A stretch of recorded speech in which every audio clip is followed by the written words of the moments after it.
സംസ്ഥാന സർക്കാർ കഴിഞ്ഞ കുറച്ചു വർഷങ്ങളായി നടത്തിക്കൊണ്ടിരിക്കുന്ന ലോക കേരള സഭ എന്ന് പറയുന്ന ഒരു തട്ടിക്കൂട്ട് മാമാങ്കം കേരളത്തിലെ ജനങ്ങളെ സംബന്ധിച്ചിടത്തോളം, പ്രവാസ ലോകത്തെ സംബന്ധിച്ചിടത്തോളം ഒരു പ്രയോജനവുമില്ലാത്ത ഒരു സംഗതിയാണ്. കോടിക്കണക്കിന് രൂപ സർക്കാർ ഖജനാവിൽ നിന്ന് ചെലവഴിച്ച് വലിയ ഈവന്റ് മാനേജ്മെന്റ് കമ്പനികളെ നടത്തിപ്പേൽപ്പിച്ചു, വലിയ പ്രചാരണം നൽകി, വളരെ പ്രാധാന്യത്തോടു കൂടിയാണ് നടത്തുന്നത് എന്ന് അവകാശപ്പെടുന്ന ഈ ലോക കേരള സഭ കഴിഞ്ഞ കാലങ്ങളിലെ ലോക കേരള സഭ കൊണ്ട് എന്തൊക്കെ പ്രയോജനമുണ്ടായി എന്നുള്ള കാര്യം ഈ സന്ദർഭത്തിൽ സർക്കാർ അതിന്റെ പ്രോഗ്രസ് കാർഡ് പുറത്തുവിടണം എന്ന് ഞാൻ ആവശ്യപ്പെടുന്നു. കഴിഞ്ഞ കാലങ്ങളിൽ നടന്ന ലോക കേരള സഭ കൊണ്ട് പ്രവാസി സമൂഹത്തിനും നമ്മുടെ നാടിനും ഉണ്ടായിട്ടുള്ള പ്രയോജനങ്ങൾ എന്തൊക്കെയാണ്? പ്രവാസികളുടെ സാമൂഹ്യ വെൽഫെയർ സ്കീമുമായി ബന്ധപ്പെട്ട് ഈ ലോക കേരള സഭയിൽ നിന്ന് ഉരുത്തിരിഞ്ഞു വന്ന കാര്യങ്ങൾ എന്തൊക്കെയായിരുന്നു? അതിൽ യാഥാർത്ഥ്യമായിട്ടുള്ള കാര്യങ്ങൾ എന്തൊക്കെയാണ്? പ്രവാസി മലയാളികളുടെ നിക്ഷേപം കേരളത്തിൽ ലോക കേരള സഭയുടെ പേരിൽ എന്തെല്ലാം നിക്ഷേപങ്ങളാണ് കേരളത്തിൽ വന്നിരിക്കുന്നത്? ലോക കേരള സഭയുടെ തീരുമാനങ്ങളിൽ നിന്ന് ഊർജം ഉൾക്കൊണ്ടുകൊണ്ട് നമ്മുടെ പ്രവാസി സമൂഹം ഇവിടെ ആരംഭിച്ചിട്ടുള്ള സംരംഭങ്ങൾ എന്തെല്ലാമാണ്? കേരളത്തിന്റെ സമ്പദ്ഘടനയ്ക്ക് എന്തെല്ലാം സഹായങ്ങളാണ് ഇവിടെ വന്നുകൊണ്ടിരിക്കുന്ന ഈ പ്രവാസികളും സർക്കാരിന്റെ അഭ്യർത്ഥന പ്രകാരം അവർ നടത്തിയിട്ടുള്ള നടപടികളും എന്തൊക്കെയാണ്? ലോക കേരള സഭയിലേക്ക് പ്രതിനിധികളെ നിശ്ചയിക്കുന്നതിനുള്ള മാനദണ്ഡം എന്താണ്? അവർ കേരളത്തിനും പ്രവാസ ലോകത്തിനും നൽകുന്ന സംഭാവനകൾ എന്തൊക്കെയാണ്? ഈ ഒരു ലോക കേരള സഭ കൊണ്ട് എന്തെല്ലാം പുതിയ നിക്ഷേപങ്ങളാണ് കേരളത്തിൽ ഉണ്ടായിരിക്കുന്നത്?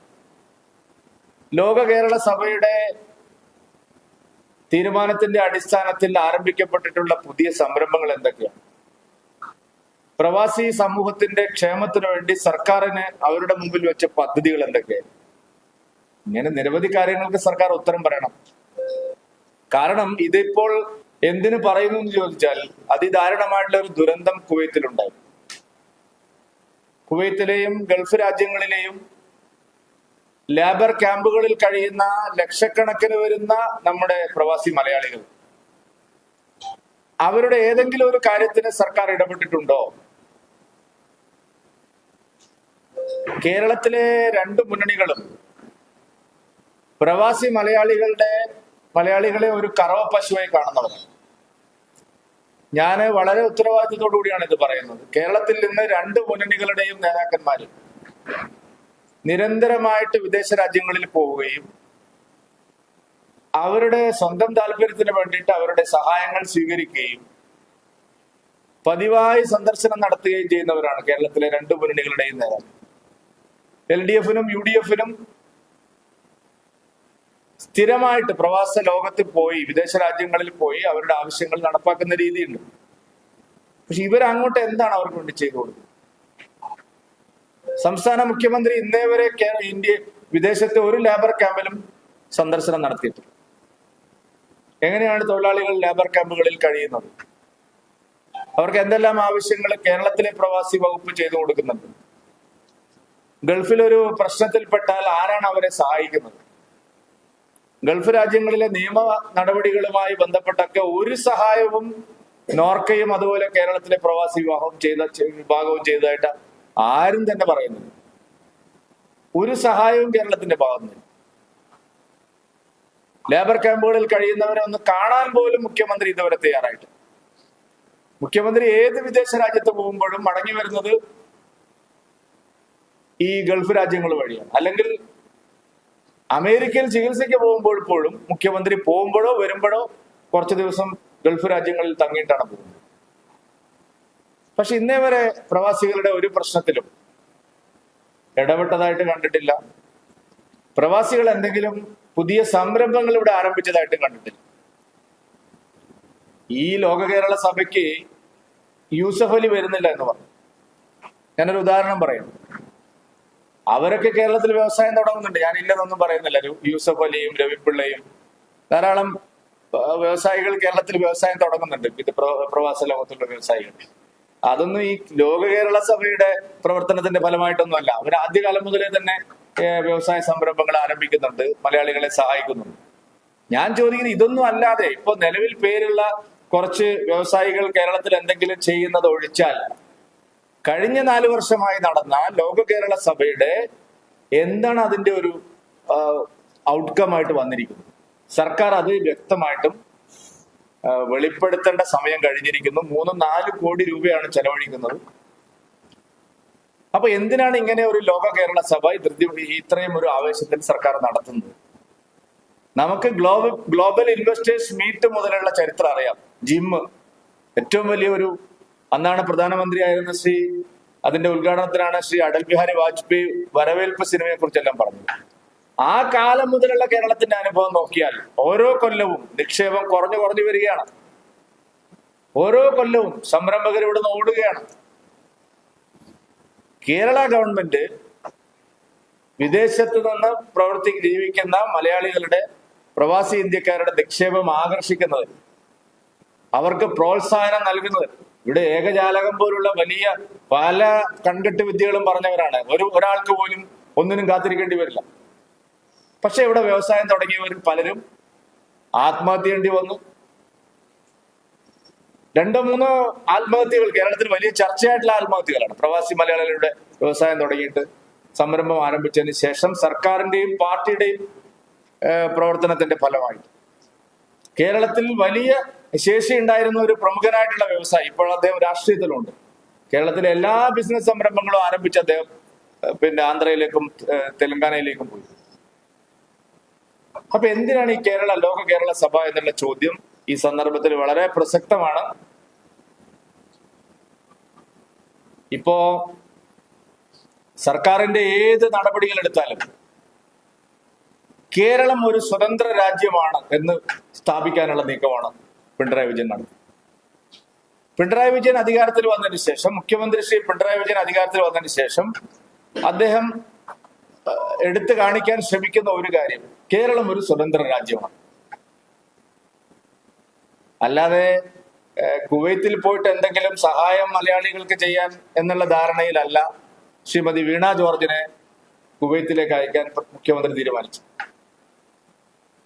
കേരളം ഒരു സ്വതന്ത്ര രാജ്യമാണ്.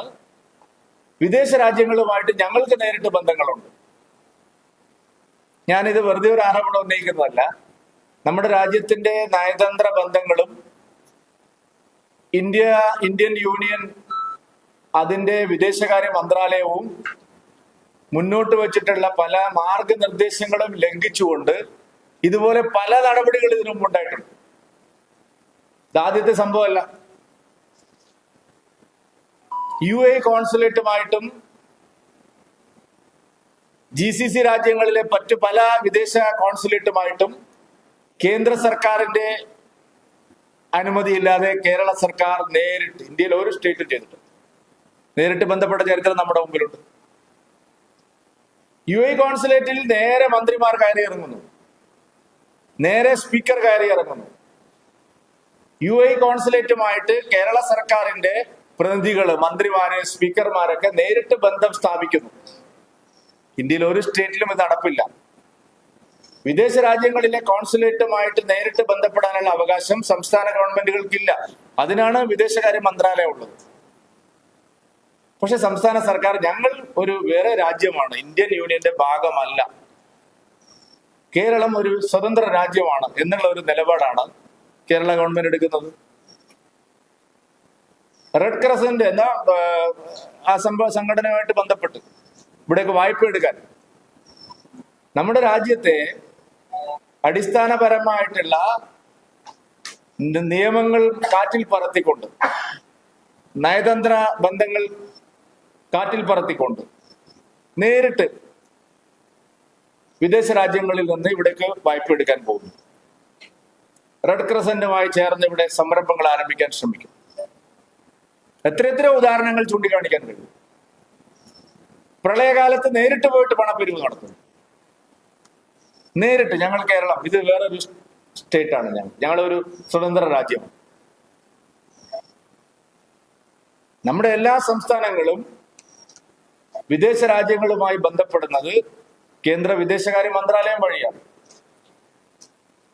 അതിനാവശ്യമായിട്ടുള്ള ചട്ടക്കൂടുകളും നിയമങ്ങളും ഉണ്ട്.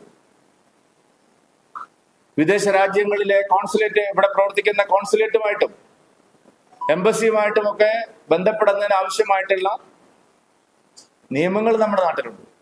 ഞങ്ങൾക്ക് ഇതൊന്നും ബാധകമല്ല. ഞങ്ങൾ കട്ടിങ് സൗത്താണ്, അല്ലെങ്കിൽ ഞങ്ങൾ വേറൊരു സ്റ്റേറ്റാണ്, ഇന്ത്യൻ യൂണിയന്റെ ഭാഗമല്ല എന്നാണ് പലപ്പോഴും കേരളം എടുക്കുന്ന ഒരു സമീപനം. എന്നിട്ട് അതിന് നടക്കാതെ വരുമ്പോൾ കേന്ദ്രം കേരളത്തെ അപമാനിക്കുന്നു. ഒരു ചെറിയ സംഭവം അല്ല ഇത്. കാരണം മുഖ്യമന്ത്രി അതിനെ മറ്റൊരു തലത്തിലേക്ക്, കേന്ദ്രം കേരളത്തെ എന്തോ അപമാനിക്കുന്നു എന്നുള്ളൊരു തലത്തിലേക്ക് വളരെ ബോധപൂർവമായിട്ടുള്ള ഒരു പ്രചരണമാണ്. കുവൈത്തിൽ സംഭവം ഉണ്ടായപ്പോ ഇന്നേ വരെ നാം കേട്ടിട്ടില്ല. എല്ലാ നിരീക്ഷകന്മാരും വിദഗ്ധന്മാരും പറയുന്നത് എങ്ങനെ പോയാലും ഒരു 10 ദിവസം 12 ദിവസം എടുക്കുമായിരുന്നു.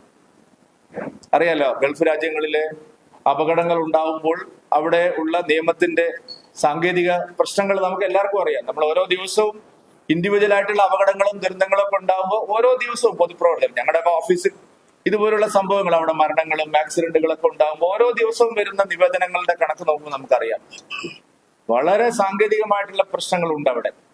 ആക്സിഡന്റിൽ മരിച്ചാൽ, ഇതുപോലുള്ള ദുരന്തങ്ങൾ ഉണ്ടാകുമ്പോൾ ഒരുപാട് നടപടിക്രമങ്ങൾ പൂർത്തിയാക്കിയിട്ട് വേണം ഭൗതികദേഹങ്ങൾ നമ്മുടെ നാട്ടിലേക്ക് എത്തിക്കാൻ.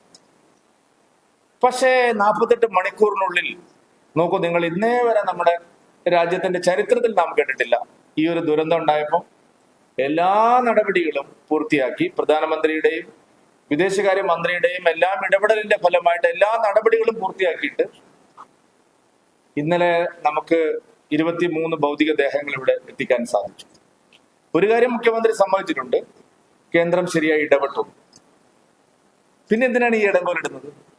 അപ്പൊ ഞങ്ങള് വേറെ ഒരു രാഷ്ട്രമാണ്, കേരളം വേറെ ഒരു സ്വത്വമാണ് എന്നുള്ള ഒരു ബോധപൂർവമായ നെറേറ്റീവ് സൃഷ്ടിക്കാൻ ഈ സർക്കാർ അധികാരത്തിൽ വന്നതിന് ശേഷം തുടർച്ചയായിട്ടുള്ള ശ്രമങ്ങൾ ഉണ്ടായിട്ടുണ്ട്. ഞാൻ നേരത്തെ പറഞ്ഞ ഉദാഹരണങ്ങൾ നിങ്ങൾ ശരിയായി പരിശോധിച്ചാൽ മനസ്സിലാവും. UAE കോൺസുലേറ്റുമായിട്ടുള്ള അനധികൃതമായിട്ടുള്ള ബന്ധങ്ങൾ, റെഡ് ക്രസന്റ് ഉൾപ്പെടെയുള്ള ആൾക്കാരിൽ നിന്ന് നേരിട്ട് വായ്പ എടുക്കാൻ നടത്തിയ ശ്രമങ്ങൾ, നേരിട്ട് മന്ത്രിമാർ വിദേശ രാജ്യങ്ങളിൽ ചെന്ന് നടത്തിയ പണപ്പിരിവുകൾ, ഇതെല്ലാം വ്യക്തമാക്കുന്നത് കേരളം ഈ നിയമങ്ങളൊന്നും പാലിക്കാൻ ബാധ്യതയുള്ളവരല്ല. കോപ്പറേറ്റീവ് ഫെഡറലിസം എന്നാണ് പറയുന്നതെങ്കിലും സംസ്ഥാന വേറെ ഒരു അധികാര ശക്തിയാണ് എന്നുള്ളതാണ് അവർ ശ്രമിക്കുന്നത്. പറയുമ്പോഴെപ്പോഴും അവർ പറയുന്ന മനോഹരമായ വാക്കാണ് കോപ്പറേറ്റീവ് ഫെഡറലിസം. പക്ഷെ ഇത് കോപ്പറേറ്റീവ് ഫെഡറലിസം അല്ല മുഖ്യമന്ത്രി അർത്ഥമാക്കുന്നത്. കേരള വേറൊരു രാജ്യമാണ് എന്നുള്ള ഒരു സമീപനം അത് നമ്മുടെ നാടിനെ സംബന്ധിച്ച് നല്ലതല്ല. എല്ലാ കാര്യങ്ങളിലും ഒരു അമിതാധികാര പ്രയോഗം ഞങ്ങൾക്ക് അത് നടത്താനുള്ള അധികാരം ഞങ്ങൾക്കുണ്ട്. ഞങ്ങൾ എന്തോ വേറെ വലിയ ആൾക്കാരാണ് ഇവിടെ ഇരിക്കുന്ന ഭരണാധികാരികൾ എന്നുള്ള ഒരു നിലയാണ് നമ്മുടെ നാട്ടിൽ എപ്പോഴും സ്വീകരിക്കുന്നത്.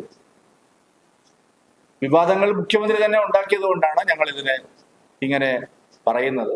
ഈ ഒരു ദുരന്ത സാഹചര്യത്തിൽ സർക്കാരിന് പല കാര്യങ്ങളും ചെയ്യാമായിരുന്നു. സമാശ്വസിപ്പിക്കാൻ പോയവരെ തടഞ്ഞു വെച്ചോ എന്നൊക്കെയാണ് അദ്ദേഹം അതിനെ ഒരു അതിവൈകാരിക തലം കൊടുക്കുന്നത്. പിണറായി വിജയൻ അങ്ങനെയുള്ള ഒരു മനസാക്ഷിയുമില്ല. ഇന്നലെ 2 പേരുടെ കുടുംബങ്ങൾ തിരുവനന്തപുരം ജില്ലയിൽ മാത്രം ഇന്നലെ 2 വീടുകളിൽ ശവസംസ്കാരം നടന്നിരുന്നു. അതിനേക്കാൾ വേഗത്തിൽ മുഖ്യമന്ത്രി ഓടിപ്പോയത് ഈ വൈകുന്നേരത്തെ ഡിന്നറിനാണ്. അതുകൊണ്ട് ആ തരത്തിലുള്ള അതിവൈകാരിക പ്രകടനങ്ങളെല്ലാം ജനങ്ങളെ കബളിപ്പിക്കുന്നതിന് വേണ്ടിയിട്ടാണ്. വളരെ ശക്തമായിട്ടാണ് സെൻട്രൽ ഗവൺമെന്റ് ഇടപെട്ടിരിക്കുന്നത്. അതിവേഗത്തിലാണ് കാര്യങ്ങൾ നടന്നിരിക്കുന്നത്. ഒരു തരത്തിലുള്ള പിഴവും ആ കാര്യത്തിൽ ഉണ്ടായിട്ടില്ല. അപ്പോഴും മറ്റൊരു നെറേറ്റീവ് സൃഷ്ടിക്കാൻ മുഖ്യമന്ത്രി ശ്രമിക്കുന്നത് അങ്ങേയറ്റം എതിർക്കപ്പെടേണ്ട ഒരു നടപടി.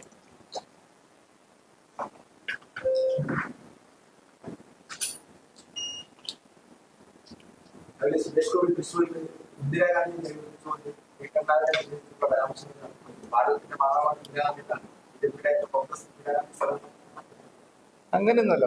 കാരണം ഇതൊക്കെ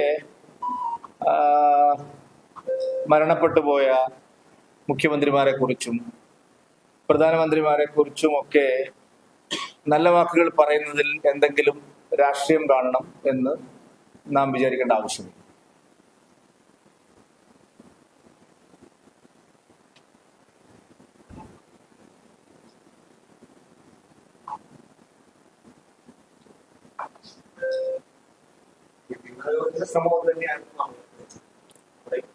അല്ല, വീണ ജോർജിന്റേതായിട്ടല്ല, ഞാനിതൊരു സർക്കാരിന്റെ ഒരു രീതിയാണ്. ഞാനീ പറഞ്ഞ 2-3 കാര്യങ്ങൾ വസ്തുതാപരമായി നിങ്ങൾ പരിശോധിച്ചാൽ ഞങ്ങൾക്ക് ചില അമിതാധികാരങ്ങളുള്ള ഒരു പ്രത്യേക രാഷ്ട്രമാണ് കേരളം എന്ന് വരുത്തി തീർക്കാനുള്ള ഈ ഇദ്ദേഹം മാത്രമല്ല, തമിഴ്നാട്ടിൽ സ്റ്റാലിനും അതിനു വേണ്ടിയിട്ട് കുറച്ചു കാലങ്ങളായിട്ട് ശ്രമിച്ചുകൊണ്ടിരിക്കുകയാണ്. അല്ലാതെ വീണ ജോർജ് എന്നുള്ള ഒരാള് വ്യക്തിപരമായി തീരുമാനം എടുത്താവാൻ വഴിയില്ലല്ലോ. വീണ ജോർജിന് ഇവിടെ പിടിപ്പത് പണിയില്ലേ? മഴക്കാലമാണ്, ആശുപത്രികളിൽ മരുന്നില്ല, ഡോക്ടർമാര് ലീവ് എടുത്ത് പോയതെല്ലാം തിരിച്ചു വരണം എന്നുള്ള ഇൻഡാസ് പുറത്തിറക്കിയിട്ട് 3 ആഴ്ച കഴിഞ്ഞു. നിങ്ങൾ മാധ്യമപ്രവർത്തകർ പരിശോധിക്കണം, ഡോക്ടർമാർ തിരിച്ചു വരുന്നില്ല. ലീവ് എടുത്ത് സ്വകാര്യ പ്രാക്ടീസിന് പോയ ഡോക്ടർമാരിൽ 40% ആൾക്കാർ ഇനിയും തിരിച്ചു വരാനുണ്ട്. കേരളത്തിലെ ധർമാശുപത്രികളിൽ, പഞ്ചായത്ത് ആരോഗ്യ കേന്ദ്രങ്ങളിലും താലൂക്ക് ആശുപത്രികളിലും ആവശ്യമായി മരുന്നില്ല. നോക്കൂ നിങ്ങൾ, TB കേരളം ഒരു കാലത്ത് നിർമാർജനം ചെയ്ത ഒരു രോഗമാണ് ക്ഷയരോഗം. ഏതാണ്ട് നിർമാർജനം ചെയ്ത ഒരു രോഗമാണ് ക്ഷയരോഗം. അതിശക്തമായ രീതിയിൽ ക്ഷയരോഗം തിരിച്ചു വരികയാണ് കേരളത്തിൽ. 6 മാസം തുടർച്ചയായി ഉപയോഗിക്കേണ്ട മരുന്ന് എത്രയോ ദിവസമായി കേരളത്തിൽ മുടങ്ങിയിട്ട്. ഞാൻ പറയുന്നതിൽ വസ്തുതയുണ്ടോ ഇല്ലെങ്കിൽ നിങ്ങൾ എന്നോട് ചോദിക്കും. TBക്കുള്ള തുടർച്ചയായി കൊടുക്കേണ്ട മരുന്ന് എത്രയോ മാസങ്ങൾ മുടങ്ങി കേരളത്തിൽ. നോക്കൂ നിങ്ങൾ, ക്ഷയരോഗത്തിന് തുടർച്ചയായി കൊടുക്കുന്ന മരുന്ന് രോഗി കഴിച്ചില്ലെങ്കിൽ 10 മടങ്ങ് ശക്തിയിലാണ് ക്ഷയരോഗം തിരിച്ചു വരുന്നത്. ഈ ആരോഗ്യമന്ത്രി എന്താണ് ചെയ്യുന്നത്? ആശുപത്രികളിൽ ഏകോപനമില്ല, പലയിടത്തും നഴ്സുമാരുടെ സൗകര്യങ്ങൾ കിട്ടുന്നില്ല. 10ഉം 15ഉം വാർഡുകൾ ഒരുമിച്ച് നഴ്സുമാർ നോക്കേണ്ട സ്ഥിതിയാണ് പല കേന്ദ്രങ്ങളും. ഒരു നിയമനവും ഇല്ല, എല്ലാം കരാർ നിയമനങ്ങൾ പാർട്ടിക്കാർക്ക് കൊടുക്കുകയാണ്. ഡോക്ടർമാരുടെ കുറവുണ്ട്. നിലവിലെ ഡോക്ടർമാർ ലീവ് എടുത്ത് പ്രാക്ടീസ് ചെയ്യുന്നു. കോഴിക്കോട് അടക്കമുള്ള മെഡിക്കൽ കോളേജുകളിൽ കേന്ദ്ര സർക്കാർ കൊടുത്ത പണം, അതിന്റെ നിർമ്മാണ പ്രവർത്തനത്തിന്, നവീകരണത്തിനൊക്കെ കേന്ദ്ര സർക്കാർ കൊടുത്ത പണം ദുരുപയോഗം ചെയ്തതിന്റെ കണക്കുകൾ പുറത്തു വരാൻ പോവുകയാണ്.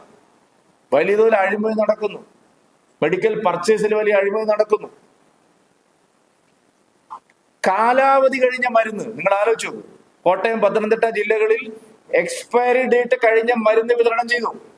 ഞാൻ പറഞ്ഞതല്ല, നിങ്ങൾ മാധ്യമങ്ങളിൽ വന്ന വാർത്തയാണ്, നമ്മൾക്ക് അത് സ്ഥിരീകരിച്ചതാണ്.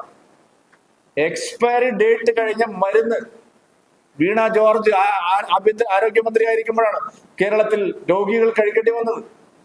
കുത്തഴിഞ്ഞിരിക്കുകയാണ് ആരോഗ്യ മേഖല, പകർച്ചവ്യാധികൾ പടരുന്നു. ഈ ആരോഗ്യമന്ത്രി ഇതൊന്നും നോക്കാതെ എന്തിനാണ് കുവൈത്തിലേക്ക് അയച്ചത്? അപ്പോ അവർക്കറിയാമായിരുന്നു ക്ലിയറൻസ് കിട്ടാൻ പോകുന്നില്ല.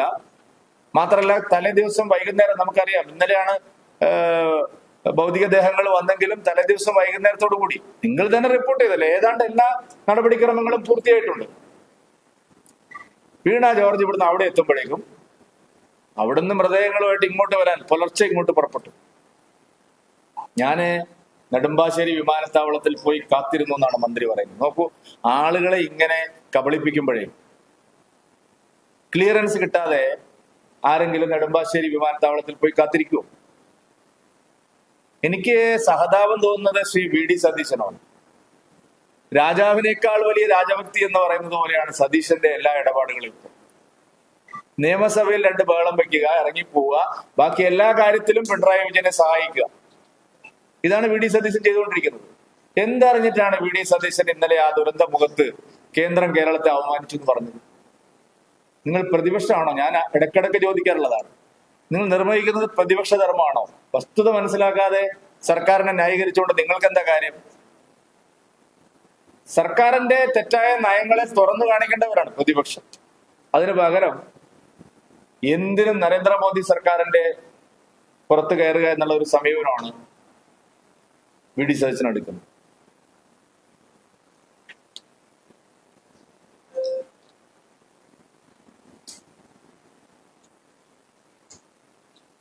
ഓക്കെ, ആരോട്? അത് ഞാൻ പറഞ്ഞതിന്റെ ഇല്ല, അത് ഒരു കള്ളപ്രചരണമല്ലേ. എന്തിനാണ് ഇങ്ങനെ പ്രചരിപ്പിക്കുന്നത്?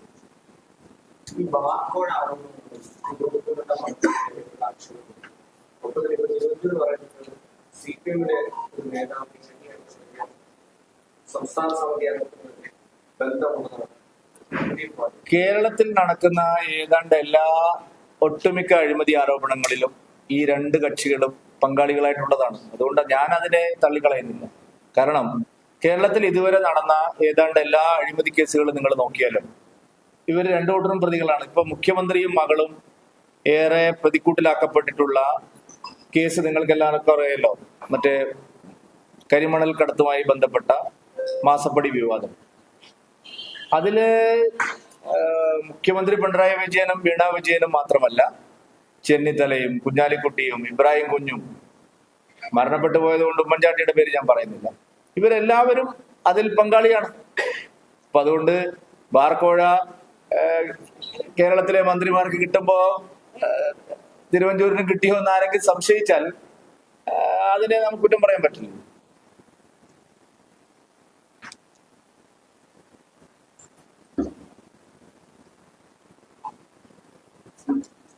Thank you. വൈകിട്ട് ജോർജ് കുര്യന്റെ സ്വീകരണത്തിൽ ലിജിൻ പറഞ്ഞില്ലേ? ശരി.